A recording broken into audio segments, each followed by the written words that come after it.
जय श्री गणेश। मेरे प्यारे भाइयों एवं बहनों, मित्रों और दोस्तों, आपको आपकी अपनी चैनल भक्ति गाथा 1.7 में हार्दिक स्वागत है। तो दोस्तों, आज हम सुनेंगे विकट संकष्टी चतुर्थी की व्रत कथा।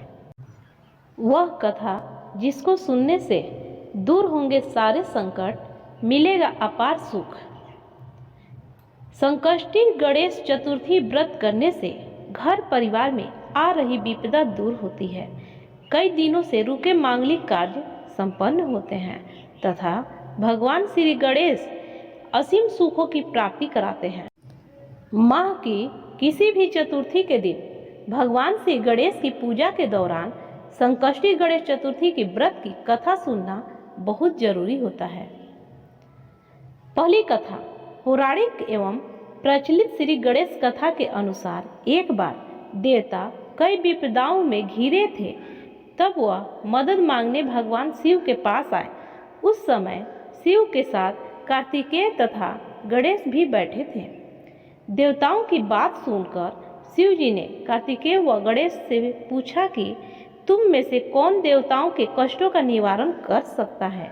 तब कार्तिकेय व गणेश जी दोनों ने ही स्वयं को इस कार्य के लिए सक्षम बताया।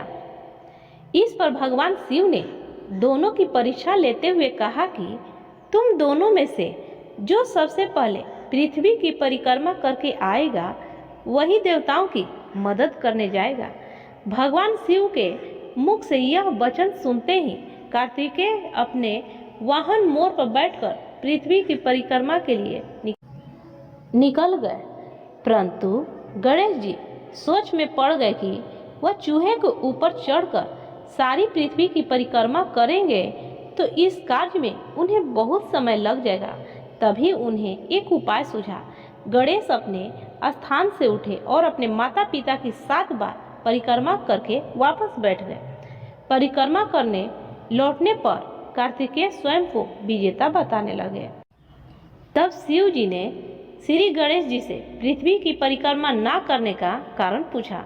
तब गणेश ने कहा, माता पिता के चरणों में ही समस्त लोक है। यह सुनकर भगवान शिव जी ने गणेश जी को देवताओं के संकट दूर करने की आज्ञा दी।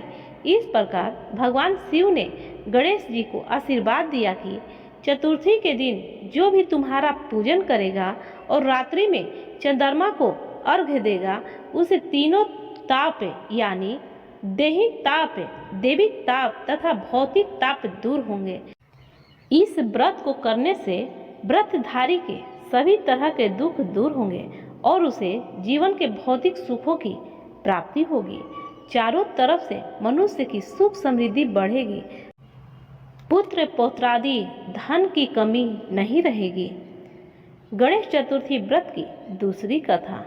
एक समय की बात है, राजा हरिश्चंद्र के राज्य में एक कुम्हार था और मिट्टी के बर्तन बनाता, लेकिन वे कच्चे रह जाते थे। एक पुजारी की सलाह पर उसने इस समस्या को दूर करने के लिए एक छोटे बालक को मिट्टी के बर्तनों के साथ आवा में डाल दिया। उस दिन संकष्टी चतुर्थी का दिन था। उस बच्चे की माँ अपने बेटे के लिए परेशान थी। उसने गणेश जी से बेटे की कुशलता की प्रार्थना की। दूसरे दिन जब कुम्हार ने सुबह उठकर देखा तो आवा में उसके बर्तन तो पक गए थे, लेकिन बच्चे का बाल भी बाका नहीं हुआ था। वह डर गया और राजा के दरबार में जाकर सारी घटना बताई। इसके बाद राजा ने उस बच्चे और उसकी माँ को बुलवाया तो माँ ने सभी तरह के विघ्न को दूर करने वाली संकष्टी चतुर्थी का वर्णन किया। इस घटना के बाद से महिलाएं संतान और परिवार के सौभाग्य के लिए संकट चौथ का व्रत करने लगी। तीसरी कथा। एक समय की बात है कि विष्णु भगवान का विवाह लक्ष्मी जी के साथ निश्चित हो गया। विवाह की तैयारी होने लगी। सभी देवताओं को निमंत्रण भेजे गए, परंतु गणेश जी को निमंत्रण नहीं दिया गया। कारण जो भी रहा हो, अब भगवान विष्णु की बारात जाने का समय आ गया। सभी देवता अपनी पत्नियों के साथ विवाह समारोह में आए।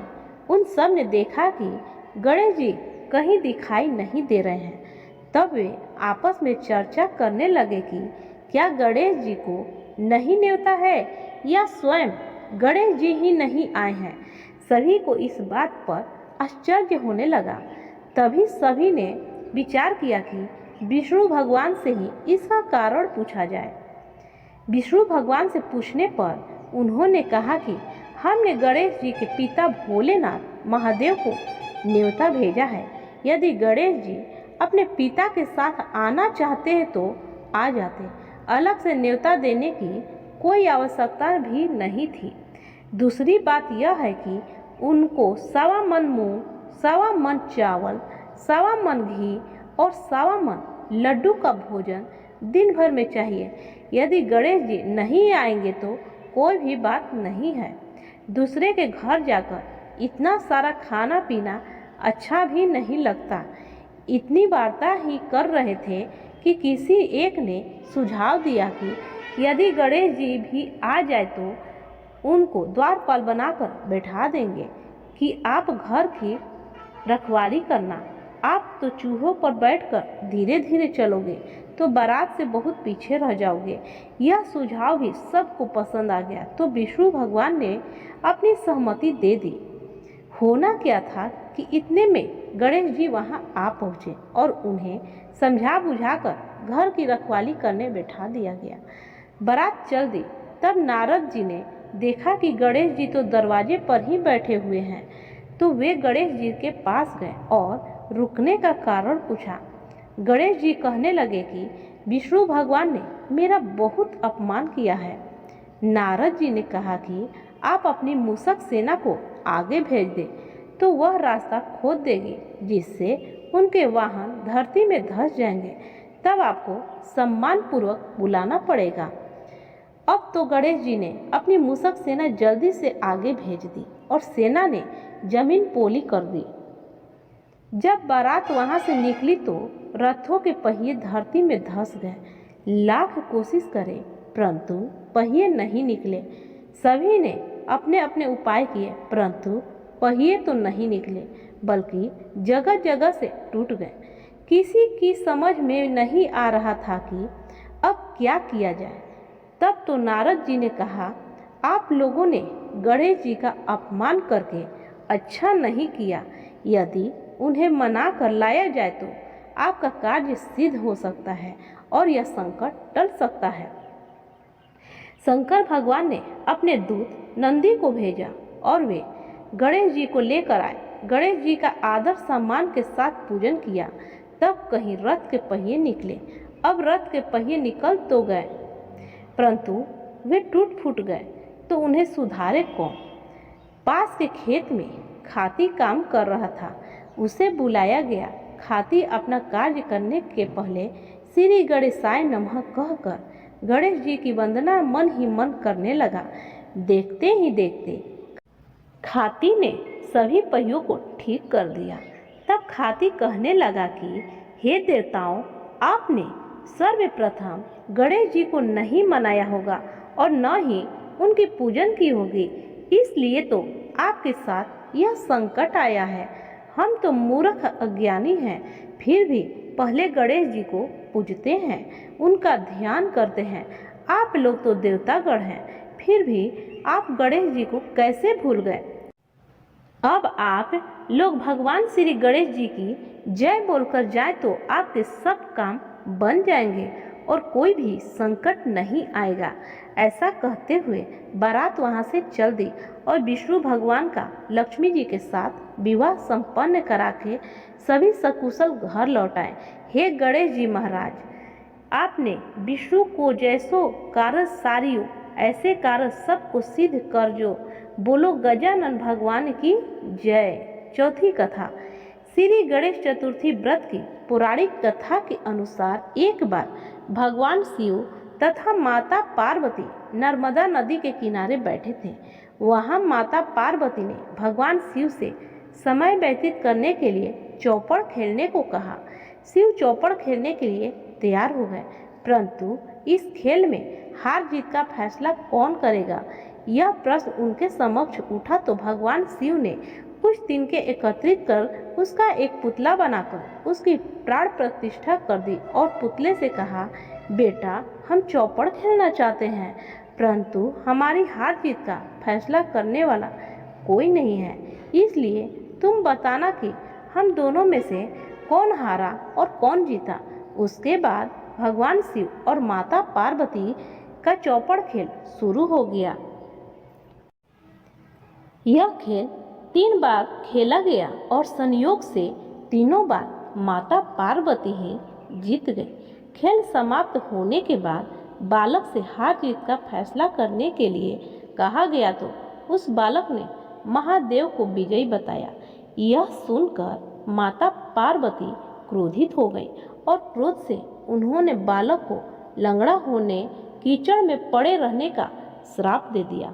बालक ने माता पार्वती से माफ़ी मांगी और कहा कि यह मुझसे अज्ञानतावश ऐसा हुआ है, मैंने किसी दुष्ट भाव से ऐसा नहीं किया। बालक द्वारा क्षमा मांगने पर माता ने कहा, यहाँ गणेश पूजन के लिए नाग कन्याएं आएंगी, उनके कहे अनुसार तुम गणेश व्रत करो, करने से तुम मुझे प्राप्त करोगे। यह कहकर माता पार्वती शिव के साथ कैलाश पर्वत पर चली गई। 1 वर्ष के बाद उस स्थान पर नाग कन्याएं आई। तब नाग कन्याओं से श्री गणेश जी के व्रत की विधि मालूम करने पर उस बालक ने 21 दिन लगातार गणेश जी का व्रत किया। उसकी श्रद्धा से गणेश जी प्रसन्न हुए। उन्होंने बालक को मनोवांछित फल मांगने के लिए कहा। उस पर उस बालक ने कहा कि हे विनायक, मुझ में इतनी शक्ति दीजिए कि मैं अपने पैरों से चलकर अपने माता पिता के साथ कैलाश पर्वत पर पहुंच सकूं और वे यह देखकर प्रसन्न हो जाएं। तब बालक को वरदान देकर श्री गणेश अंतर्ध्यान हो गए। इसके बाद वह बालक कैलाश पर्वत पर पहुंच गया और कैलाश पर्वत पर पहुंचने की अपनी कथा उसने भगवान शिव को सुनाई। चौपड़ वाले दिन से माता पार्वती शिव जी से विमुख हो गई थी, अतः देवी के रुष्ट होने पर भगवान शिव ने भी बालक के बताए अनुसार 21 दिनों तक श्री गणेश जी का व्रत किया। इस व्रत के प्रभाव से माता पार्वती के मन से भगवान शिव के लिए जो नाराजगी थी वह समाप्त हो गई। तब यह विधि भगवान शंकर ने माता पार्वती को बताई। यह सुनकर माता पार्वती के मन में भी अपने पुत्र कार्तिकेय से मिलने की इच्छा जागृत हुई। तब माता पार्वती ने भी 21 दिन तक श्री गणेश जी का व्रत किया तथा दुर्वा, फूल और लड्डुओं से गणेश जी का पूजन अर्चन किया। व्रत के 21वें दिन कार्तिकेय स्वयं माता पार्वती से मिलने आ गए। उस दिन से श्री गणेश चतुर्थी का यह व्रत समस्त मनोकामनाओं की पूर्ति करने वाला व्रत माना जाता है। इस व्रत को करने से मनुष्य के सारे कष्ट दूर होकर मनुष्य को समस्त सुख सुविधाएं प्राप्त होती है। जय श्री गणेश।